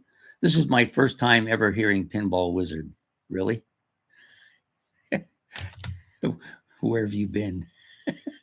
And it's usually people who you wouldn't associate with listening to that style of music. And it's a reactionary thing. And some people get adrenaline pumps from that. They love it. Oh, yeah, he's hearing this for the first time. And he's saying how wonderful it is because he's discovered something I've known forever. And this is the big thing with a big one is Rush. And this really sits well within the Rush sphere of musical interest and people that listen to them, because people that listen to Rush think they discovered something that nobody else has ever heard. So when Rush came out with Moving Pictures, it was kind of a disappointment for them because now everybody had heard it. They loved going around telling people about Rush, and you got to hear these guys because it was something they discovered and nobody else knew about. So there's people like that out there, and when they watch a show like a reactionary show and somebody's like shocked about something they're hearing in the music, they love that. It makes them feel good, like, yeah, you're finally learning what I already know, right? It's entertainment is what it is. It's kind of, to me, it's the WWE of the music world. That's what it is. It's entertainment. That's what it is. And if there's one lady I listen to her fairly regular, a couple times a month. She's one of those that listens to reactionary videos. She's quite good at it.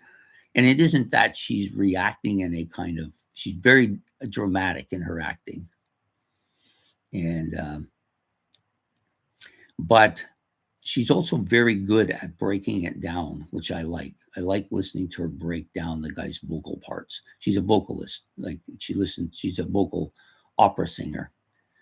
Very well known on the channel, on the YouTube.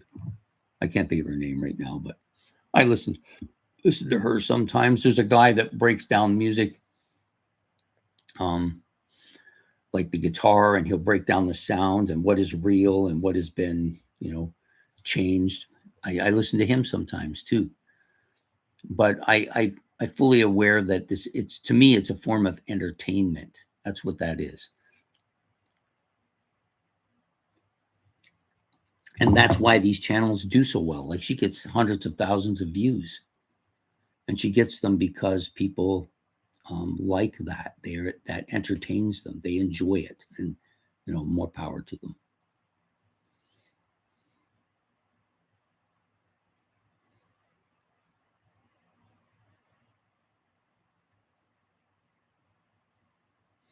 Yeah, I don't really want to play music like that. Not interested. And I'm not interested in the reaction videos either. Like, I don't mind watching them. I let those people do those things. They're better at it than me. I don't really want to do that. If people want me to do that, they're going to be disappointed because it isn't going to happen.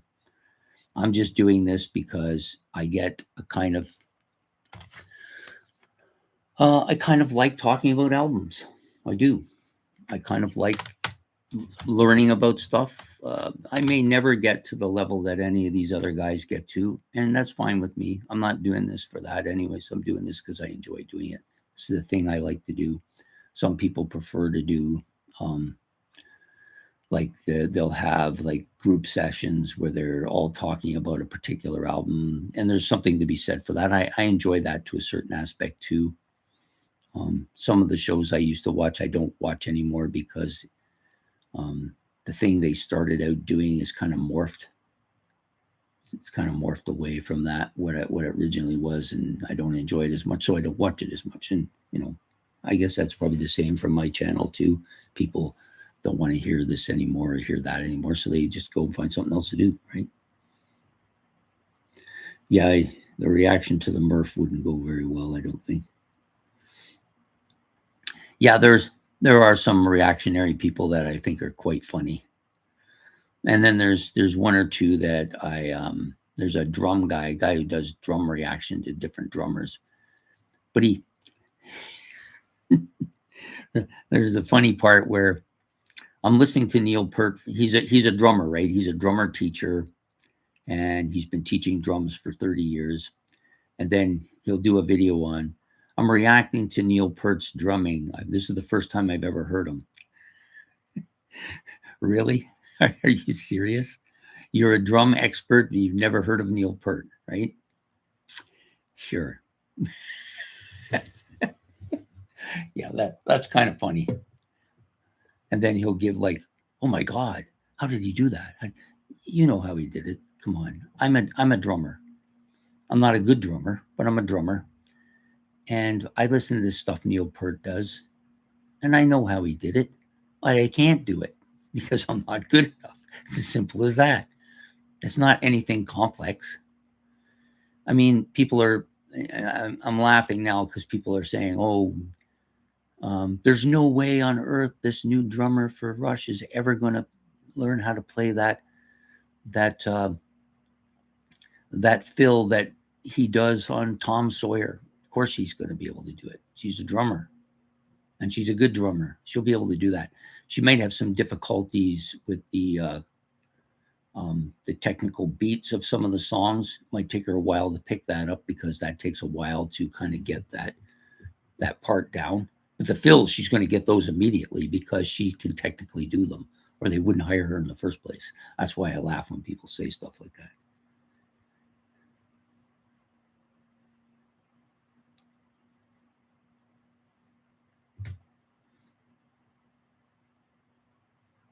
Yeah, lots of stuff from 1969 was a big year.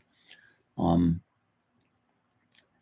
I think 67 and 69 are the two kind of um, pivotal years in rock music. There's a lot. It's when genre started to explode out the door, right? Yeah, so I'm gonna, because you, in case you came in a little bit late, I'm just gonna give the albums that I had that I talked about back as well. So we did Tommy, The Who. We did Neil Young's um, Crazy Horse, and his second studio album, Everybody Knows This Is Nowhere. We did CSN's debut album, The Doors, Soft Parade. Yes, now some people might say this is progressive. This particular album, not so much. This is their debut. Of course, Abbey Road from the Beatles, Chicago's Transit Authority debut album as well. Genesis from Genesis to Revelations. Again, Genesis is more of a progressive rock album. I tried to stay away from that today, but this is not really that progressive. I don't think it really qualifies as a progressive album. The Velvet Underground debut, or self-titled, sorry. The Beatles, Yellow Submarine, which is kind of a movie score, I guess, or whatever you want to call those things. I never know what they're called, really. You've got the two Led Zeppelin albums, 1 and 2. Let It Bleed from the Stones. Really good album. This was one that I discovered not too long ago and I like quite a bit. Steppenwolf's Monster. This one's just waiting its turn to be listened to. That's why it still has the tag on it. I have like four stacks in my front room. I have the one that has the stack of stuff that's in my playlist. I have the stack of new stuff. I have the stack of stuff that's waiting to go in the playlist. And then I have runs that I'm listening to for other shows. And so this one is in the new stack, obviously. Yeah, so those are the ones that I basically, and then I gave a list of stuff as well that I would like to get, but you can only get so much. I got a bunch of stuff coming this week, so this month. So we're going to have a fairly good new albums purchased episode at the end of the month. Probably be 10 or 11 albums anyways. I got some stuff from Laser CD. I ordered actually a couple of albums from Amazon, which I never do. I almost never do that. But, some of them are not easy to get, and I wanted to have them, so I ordered them from Amazon. There's a couple of them coming. And then I got a bunch of stuff from the local thrift shop and the local record store that I go to this month. So it should be a pretty good. Yeah, I'm looking forward to this Iron Butterfly album. So it's probably going to get played today because it's on the top of the list of new albums to be listened to. I do have the In-A-Gadda-Da-Vida album, which was the only one I kind of listened to. I find these guys kind of heavy. I didn't expect that. I really thought they were more of a psychedelic band. They're actually quite heavy. This might be like almost like proto metal. I don't really buy by the week. I'm more. I have usually go out once a month, usually the third week of the month, but not always. Some like this last month, I went out on the first week, and I'm looking for specific albums because I'm going to be doing videos upcoming, and I want the album for that reason. But also, I want to do more rankings. If you looked at my playlist for rankings, I think I got like maybe 13 or 12 in there of bands I've ranked their studio discographies. The most recent one that's going to come up, it's going to come up at the end of the month on The Who. Yeah, I'm definitely addicted to buying CDs. There's no two ways about that. I'm a typical male. I collect things, right? Yeah, I do that too. That's something I do. Cleaning is actually very therapeutic for me. I like to clean and listen to music at the same time. When I'm doing my online baseball league, because it's there's no noise, I can just watch it. I usually play my music then as well. But yeah, so generally speaking, I go out to the record store, the main record store I go to. I go to that usually once a month. Periodically, I'll stop in there if I'm looking for something specific, and I do a round to the thrift stores. But the thrift stores, I'm not expecting to find anything much. There's not much out there. Sometimes I can get some of those '50s bands that I like. I get some greatest hits by artists from the '50s that I like, because back then it was more singles, so you didn't really get the album stuff. You just got the singles. So when I'm listening to those type of bands, it's basically just about the singles. I'm talking about people like Fats Domino and the Platters and those kind of people, right? No, I don't. I have the only spreadsheet I have is between my ears. I make notes when I'm doing videos. I don't know if others do this on other channels. Maybe they don't. Maybe they just memorize everything. I just find it easier to make all kinds of notes. I don't try to memorize the notes either. I basically so my favorite thing to do is listen to an album and break it down. That's the thing I like the most. I'm getting better at it too. I'm not as technical as I once was. I'm trying to change that style, but the more you listen, the better you get, and the more you hear as well.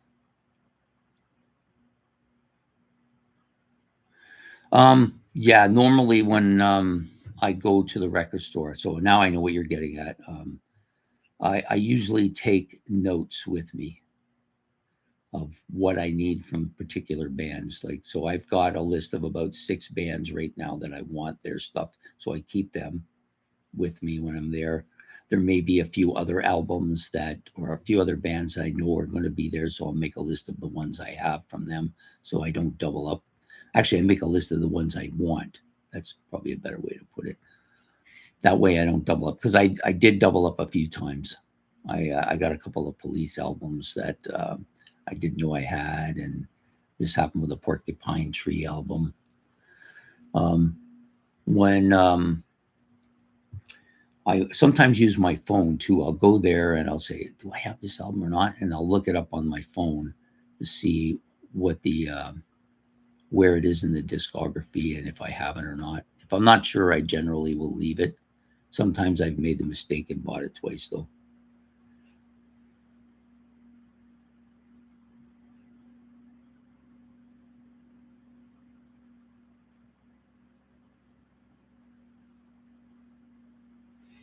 Yeah, that's too bad that he passed away. It's too bad when anybody passed away, really. But it's the one thing we all have in common. We're all born and we're all going to pass away. If we can listen to some music in between there, that's even better.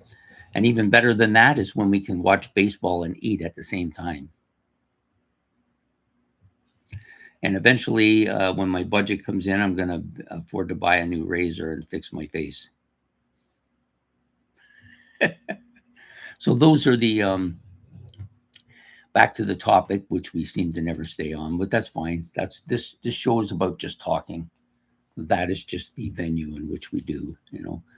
So I've enjoyed these albums, and I would like to have more of them, of course. The funny thing is, when you do a show like this, you realize that you think you have a lot of albums from a particular year, and then you start looking up the year and see what else is out there, and you realize there's twice as many that you want as there is that you have. And then you say to yourself, "Oh God, I'm going to be bankrupt by the end of the week."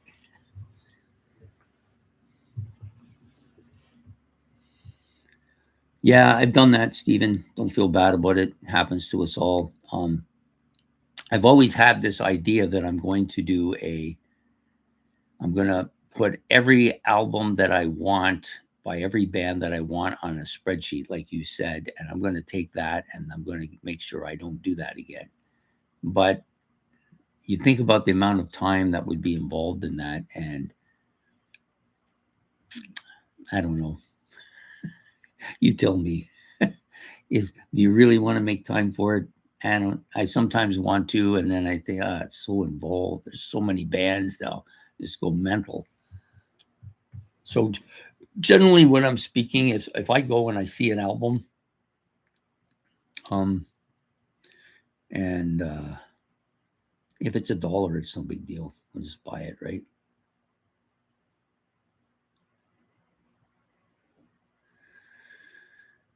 Like if it's $1, it's no big deal. I'll just buy it. But if it's going to be like $9 or $10, I may just say, well, I'd like to have it, but I might already have it. So I'll keep looking, and eventually I'll find albums I know I don't have, and that's the ones I buy, right?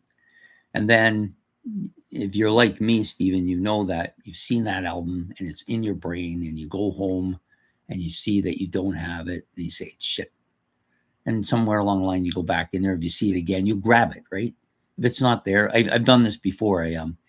I saved money to buy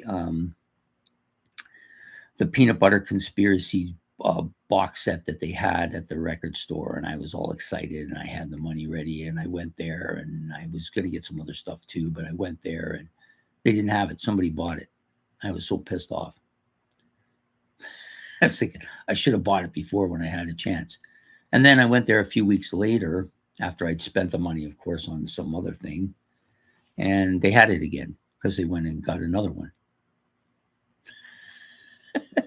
So I don't get, it's not like I won't have other stuff to listen to, right? So I'm not going to get too upset about it. And I like to spend money on Stratomatic baseball cards too, which are expensive. They're not cheap. So that's kind of my two hobbies, I guess. When I was a kid, it was comic books. I have thousands of comic books from the 60s and 70s and some into the 80s. And I still have them. I don't really read them anymore, but I have them. Books were another thing that I was kind of into a bit too.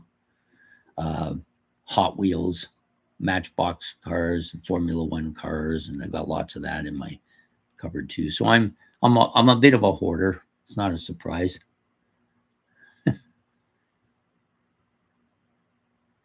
Oh yeah, tonight we're doing we're going to do a bit of a deep dive, I guess. Yeah, I don't know if you call it a deep dive because I don't have a lot of this, but we're going to be doing a dive on space rock. So I've got a fairly extensive space rock collection, not a huge one, but some bands, and I'm hoping I'll talk a little bit about some of the bands I don't have that I think are really good too. But space rock is a genre that, some people would say is not really a progressive genre. Maybe it is.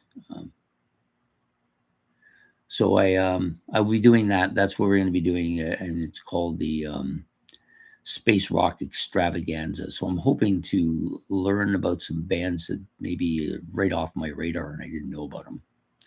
But there's quite a few space rock bands that I really, really quite like quite a bit. The newest one is this Spaceman 3. I got to have all 4 of those albums now for sure. The one that I have is absolutely fantastic. And you might call it a psychedelic album too. It's got both of those flavors. These guys are serious drug users too.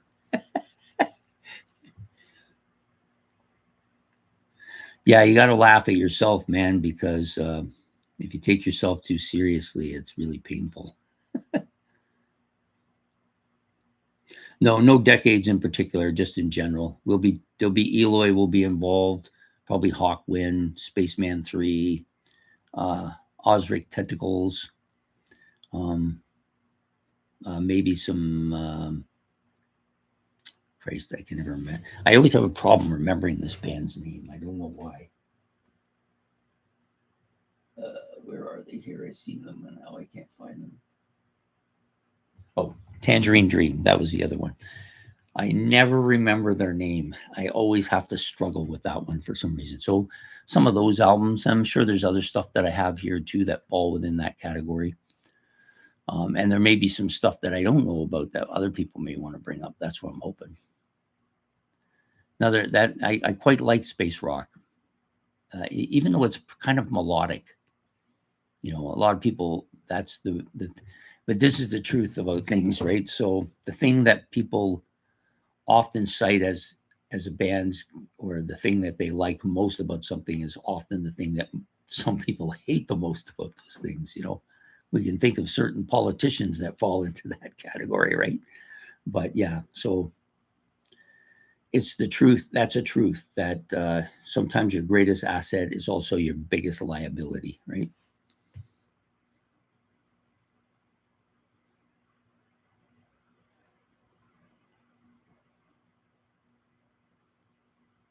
Yeah, yeah, it's kind of, I just don't think they were that big over here.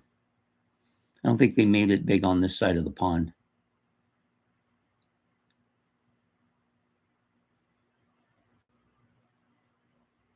Maybe Tangerine Dream and Rick Wakeman, probably the two most prolific album producers in the history of rock.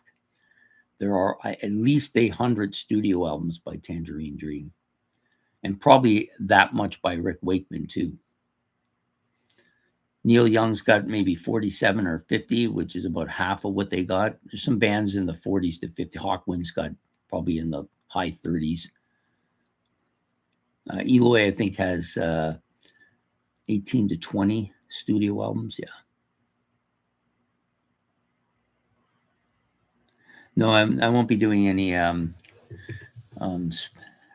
any Neil Armstrong outfits tonight. Nope, won't be. But you know, could use the Space Oddity theme. That might fly.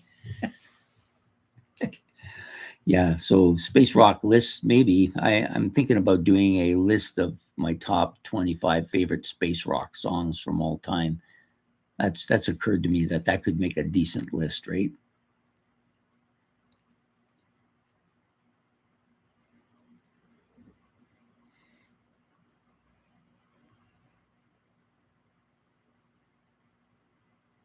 Yeah, I don't think that Eloy didn't. They're more known now because of the internet. A lot of people over here who like that kind of stuff have kind of embraced them.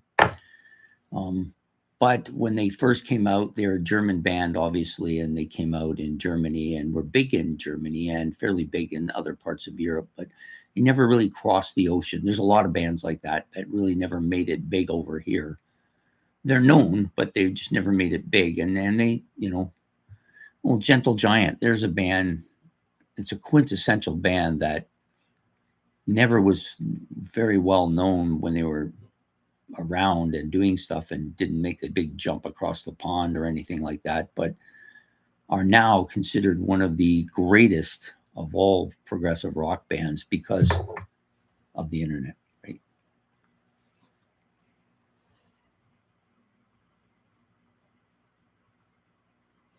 Yeah, probably 800 albums. Is that what you're asking me that I have? To be honest, I'm not really sure now.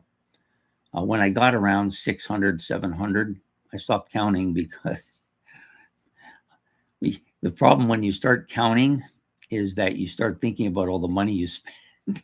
So I don't want to think about that. So I just I don't count them anymore. It might be upward of 800 or 1,000, somewhere in there.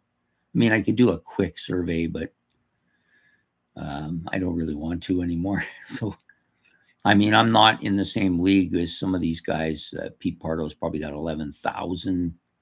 Um, Brendan Snyder, maybe 15,000 albums. Even Jack Burial has a fairly extensive collection, but his collection is a mix of CDs, vinyls, and cassettes as well. He likes all of that stuff. No, I don't think I've heard of them, Stephen. That's a new name to me. There's a band. There's a band called England. England. They have one Prog album. They're good. Yeah, but I don't know about Ocean Colored Scene. I don't know if I know that one. What are they? Are they psychedelic? Are they prog space rock?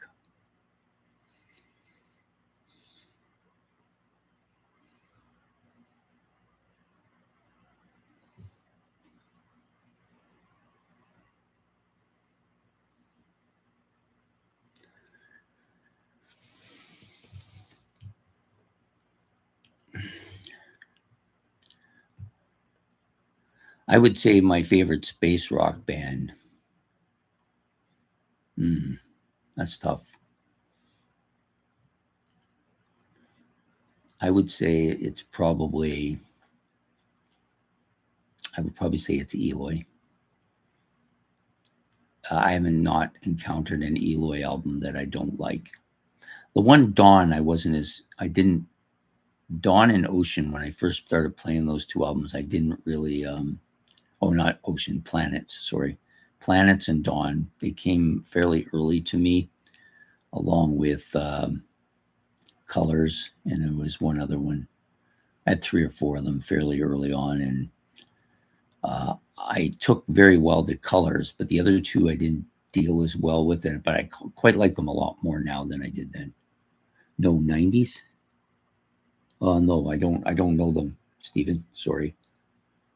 What kind of music are they?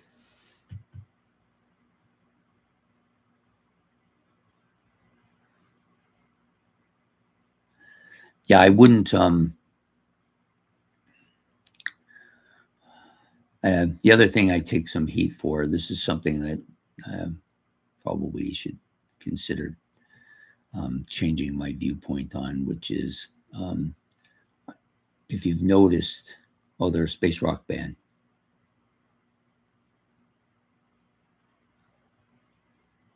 I don't know. I know there's some bands that have done like a song or two that are space rock, but I can't tell you who they are.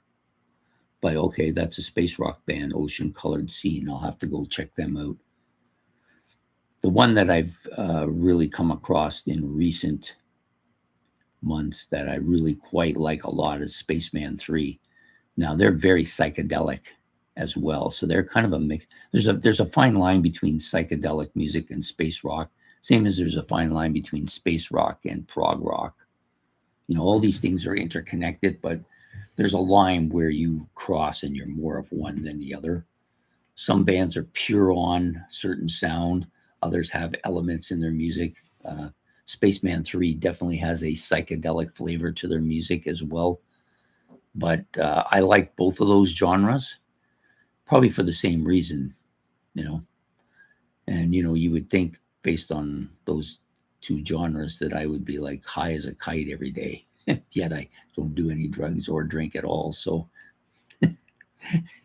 yeah, just maybe I'm just crazy enough. I don't need to add the drugs. Anyways, we've been here for a fairly lengthy time, so I'm going to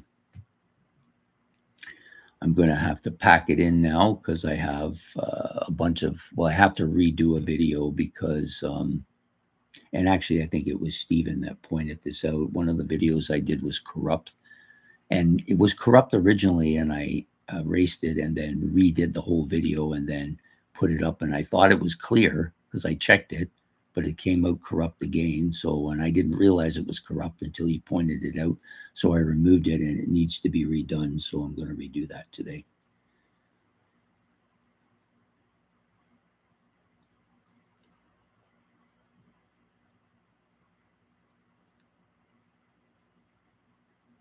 Yeah. Yeah. There's a ton of bands that just don't make it across the pond, right?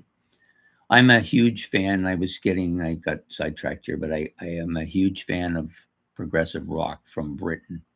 That's my thing. I do like it in other countries, though.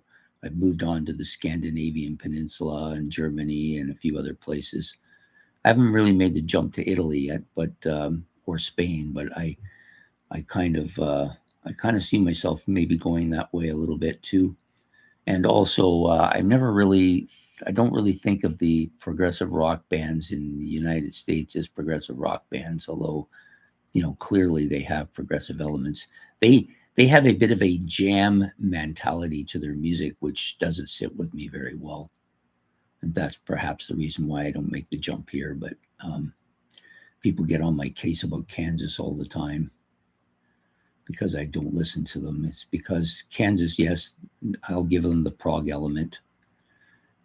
People say, well, they're just like Styx. How can you not like them? No, they're not like Styx at all. Sorry. They have some elements of the music that Styx plays in their music, which is good, but they're not Styx. Styx, I love. Kansas, I don't dislike, and I probably should like them, but I just don't. follow them. They have prog elements in their music for sure, but they have that jam element in their music, and I don't really like that element. It bothers me. Yeah, it's time for lunch now. I agree. You've Brandizer, you know the important stuff in life. Food is right at the top, right? And it's time to eat. So we're going to end the show. That's the longest video I've ever done. Anyways, I hope you've enjoyed the discussion on these albums from 1969, as well as multiple other discussions. And maybe we'll see you tonight when we do the space rock extravaganza on Into the Progverse. So have yourself a good evening and goodbye here from the Prog Monster. Take care and thanks for joining me today.